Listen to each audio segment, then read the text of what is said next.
You know, we focus on energy prices, what's happening, because the last two big inflationary spirals we had dating back to the early 1970s and again in the late 1970s, they started with oil. Now, those of a certain age might recall those long gas lines. Remember 1973 with the first big OPEC oil embargo that was under Richard Nixon. Started with oil, extended to a whole lot of other stuff after that. Then a few years later when OPEC was at it again, but we were hit much harder that second time because that quickly went from the pump to pumping up prices of almost everything else and then slowing things down as interest rates were spiked, and all of a sudden we were dealing with a slowing economy with higher prices, what they famously called stagflation. Could that be happening right now? Most experts say no, but again, the experts were saying that in both of those crises. Let's go to Conal McShane. He's following all of this, as is Scott Martin at Kingsview Asset Management. It's interesting, Scott, when you look at the history of inflation and some of the more serious spikes we had, it did start with oil. It extended to other areas. Now, there were other foreign developments to keep an eye on, to be fair and to be sure. But again, oil at the center of it. What do you think? Yeah, and a lot of foreign reliance back in those days, Neil, which I do remember because I read about them very extensively. Didn't have to live through them, thank goodness, at least for the most part. But yeah, I know, just had to throw that out there just to remind you. But a lot of the foreign reliance back in those ages, let's say, Neil, we're relying on other foreign countries to provide that oil and that supply to us. Nowadays, at least depending on where the administration stands, or let's say what administration is in power, there is less reliant on, say, that foreign relationship.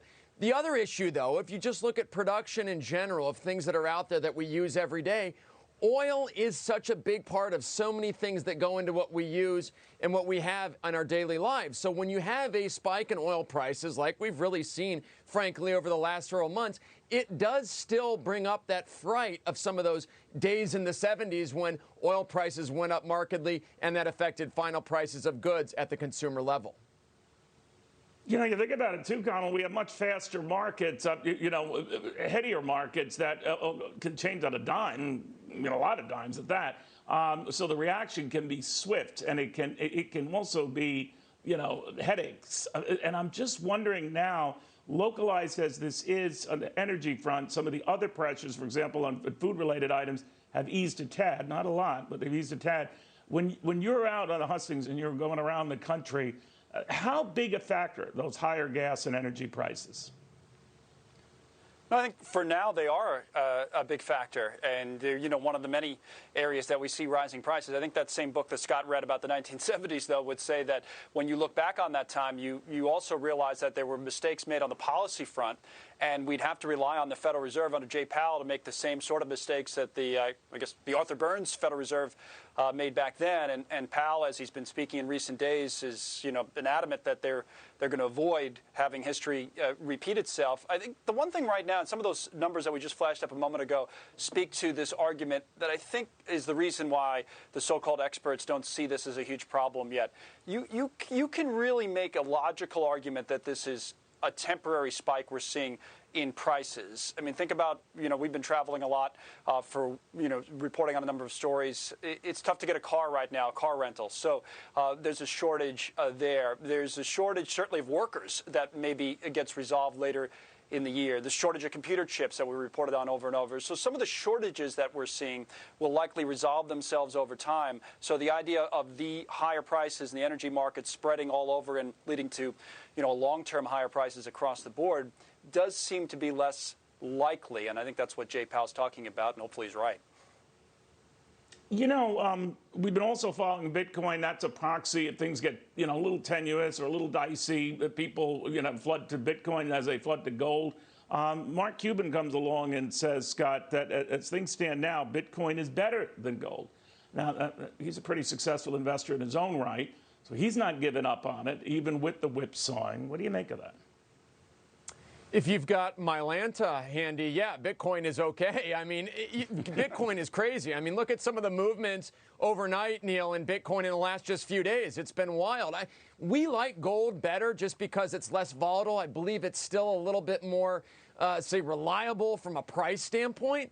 But look, if you're up for some of the volatility that stands to reckon in Bitcoin, great.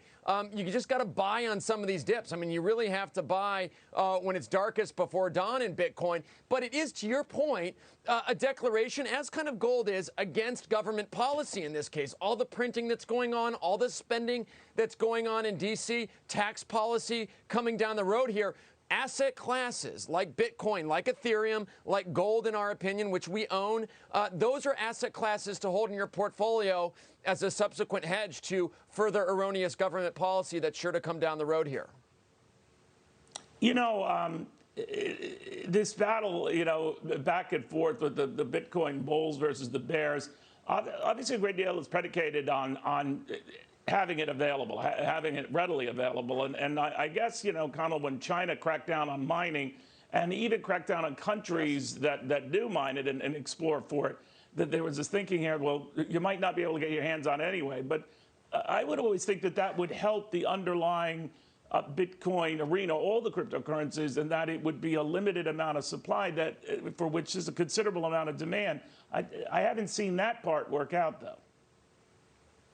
It might, though, over the longer term, right? I mean, because the laws of supply and demand shouldn't change, but it has been interesting to see what's been going on in China, and that's certainly, I think, part of the battle we'll see back and forth, maybe not as reported as it should be kind of geopolitically between the United States and China over these crypto miners, and that will probably continue. I mean, broadly speaking, and Scott's the investment guru among us. I don't even attempt to play one on TV, but having the idea of having at least part of your portfolio in some alternative investments doesn't seem so crazy, depending on what your risk appetite is. And you know you can make a decent return in Bitcoin, and it's not going away. So the idea of having some portion of your portfolio there, as opposed to all of it, or taking huge chances, still doesn't seem too crazy to me, especially if I end up being right on that supply-demand front over the long term.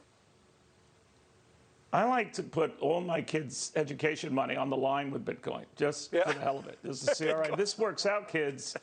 It's going to be great. If it doesn't, well, your mom and I are going to have a party. But, all right, guys, don't go away too far. I wanted to touch on you with what's happening right now globally.